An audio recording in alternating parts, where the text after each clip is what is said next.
I'm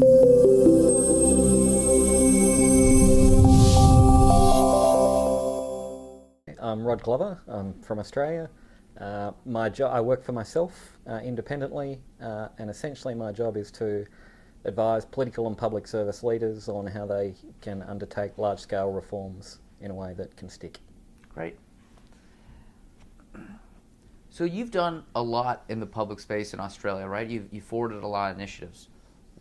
Why you come all the way to New York to come to accept an invitation at a summit when there's, plenty to do back at home?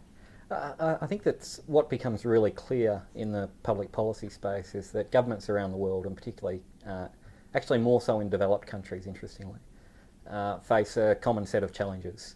And put very simply, the complexity and the uncertainty that surrounds change in large-scale systems, whether it's economic systems or health systems or education systems or sustainability questions. The complexity involved in those questions is beyond the capacity of governments in their traditional form to deal with.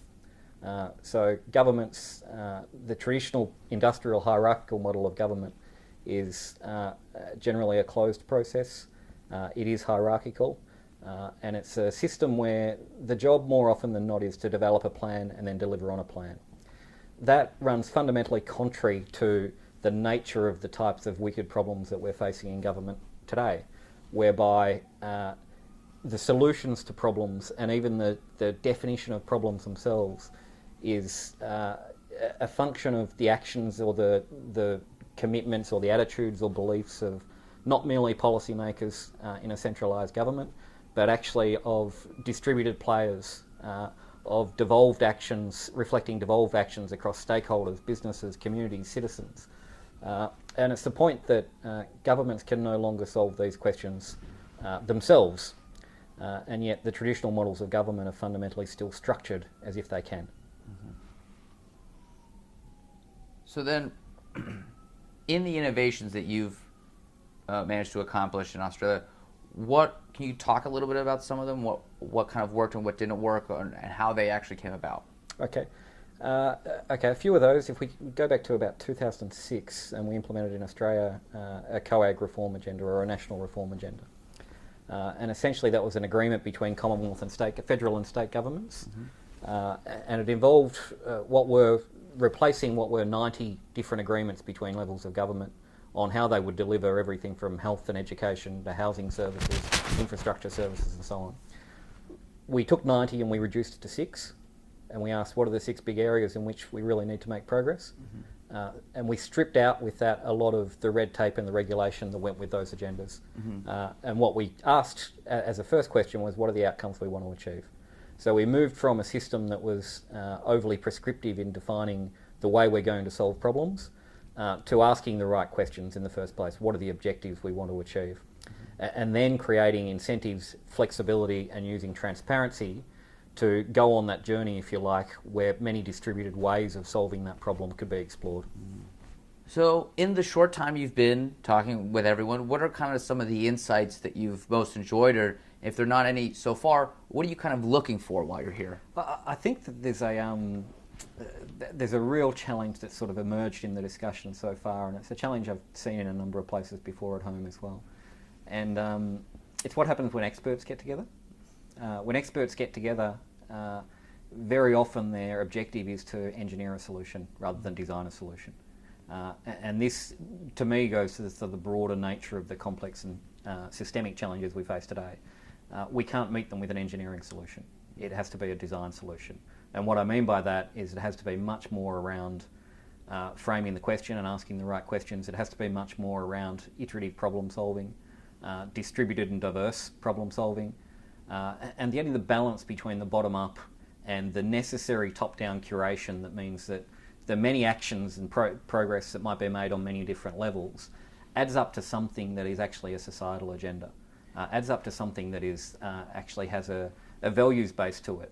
I think that a difficulty for policymakers is to understand that the community's not actually in the policy space. Mm-hmm. Communities and citizens want to hear their politicians and their policy leaders talk about values in a way that appeals to their emotions, in a way that appeals to their ethics, not just provides a technical engineering solution.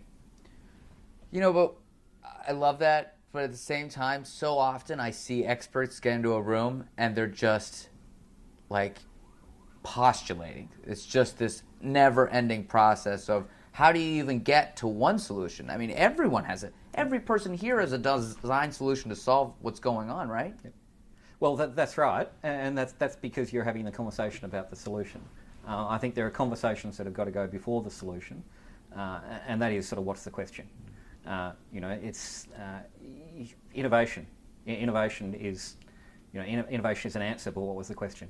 Mm-hmm. And I think too often we don't get the fundamental question right, and that question has to be a statement of values. Ultimately, it's a statement of either the values of what citizens care about the most, or occasionally and importantly, the values of leaders and propositions they're putting to a community about what is valuable. And I think we don't have much of the conversation about that question of what do we value most, and it's an essential question because the truth is the bandwidth of governments, of cabinets, of bureaucrats and their ability to do many things at once, and of citizens to understand what a government stands for or what policy leaders stand for is limited. Mm-hmm. And when it's limited, you've got to make choices. So you've got to put a value on different propositions. I don't think we have a very transparent debate about what is it that we would like to achieve. And then the next question of, okay, that's great. We'll get many answers to that question. And which of those is most important? And I'd throw a third question in there. Which of those is most important that we think we've got a chance of doing? Because many issues are at a stage of development or a stage of sort of social maturity that mean they're just too hard right now. And you've got to go through a slightly different process and a longer process to get to a position where you can actually develop societal solutions. So I want to drill down even more, because you've actually been able to push through innovation on a country scale. How do you decide on the actual design solution, or rather asking the right question? When you're talking about values, you're talking about politicizing the question then. So how do you figure that out? The question is a political question. The question of values is always a political question. And public service leaders very often like to separate themselves from that question, but they can't. Mm-hmm. Because at the end of the day, policy is a values question. It's a normative game. I think that what's important is that I think that politicians have a lot more flexibility than is often imagined in terms of which path they can go down to identify their priorities. But in all of those cases and wherever they land, they need to be able to do a few things. They need to be able to show the evidentiary base for it. They need to show analysis that answers the rational question of why should we be interested in this space. So, for example, in the Australian context, our emphasis was on human capital. Our emphasis and our argument and our values-based argument around that was the most important economic resource we've got as a nation is our people. That ability to frame an economic and a rational economic strategy with a language that people could associate with intuitively and emotively is a powerful thing. And if you don't have that, if you're trying to say an issue is of particular importance, but you fail to communicate it in a way that intuitively appeals to people, then you might actually succeed in implementing agenda, but you will struggle to get the stakeholder and community and citizen engagement you need if you're going to affect change in a context where their involvement and their commitment and their changed actions actually have to be part of change. Mm-hmm. Wow. Yeah, makes sense. I don't want to keep you for too long. I have a couple more questions. That's okay. This is great fun. I love talking about this stuff. Okay. So, I guess on that human capital note then, what are we missing as far as exploring and researching in the idea of citizen engagement, right? So how do we, what questions are we not asking on a research level to help increase and inform how we increase citizen engagement? Okay, I think that there's, I'll back it up a slight step from that if I can. I think there's citizen engagement around how do you involve citizens in solving problems. I think there's another layer of it that is not about citizen engagement.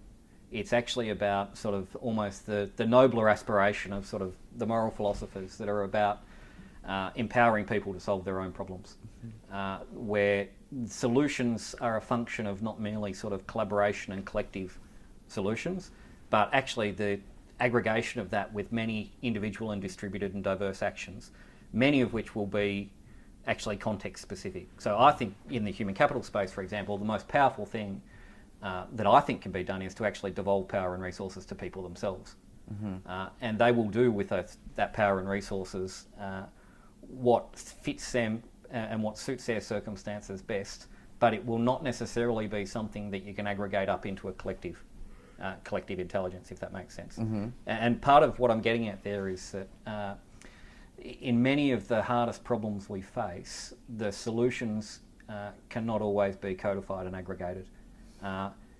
Many context-based problems and context-based questions have solutions that are context-specific and depend on the tacit knowledge and the know-how of people in a particular environment to make good choices. I think that there's a habit in government of thinking that, and it's quite a paternalistic sort of approach, and it's an expert mindset, that the experts can look at the evidence and work out what the best path forward is.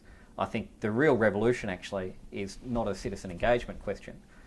It's a question of how do we devolve genuine power to people to make good choices for themselves.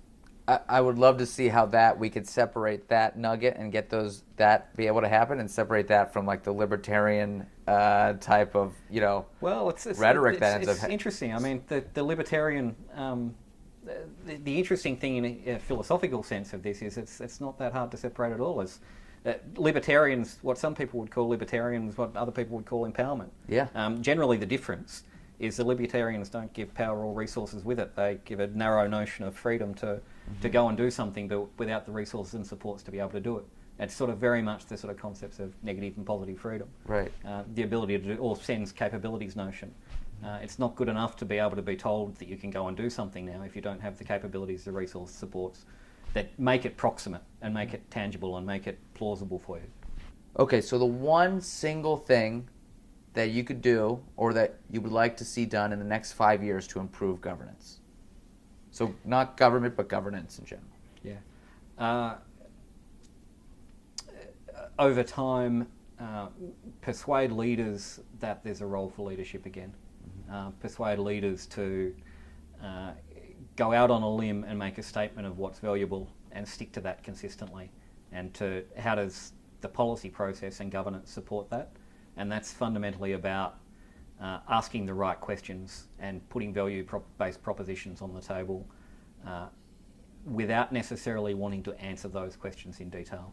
Like, leaders need to win back trust, and you need to win back trust by stating what really matters to you, what's valuable to you, what you think should be valuable to society as a whole. It's a leadership function, not a representative function. But the task, then understanding that the task of solving the problem is not yours, or is not yours alone, I should say. You can set strategic direction, but knowledge is far too distributed and dispersed for you to be able to do it all yourself and to do it well yourself. So if government could achieve that dual objective, if you like, of a clearer statement of what's important, but a recognition that we can't do it ourselves, that would be a huge breakthrough, and it would be a game changer in terms of the systems of how we govern ourselves at the moment. I'd like to pump your answer into our Congress right now.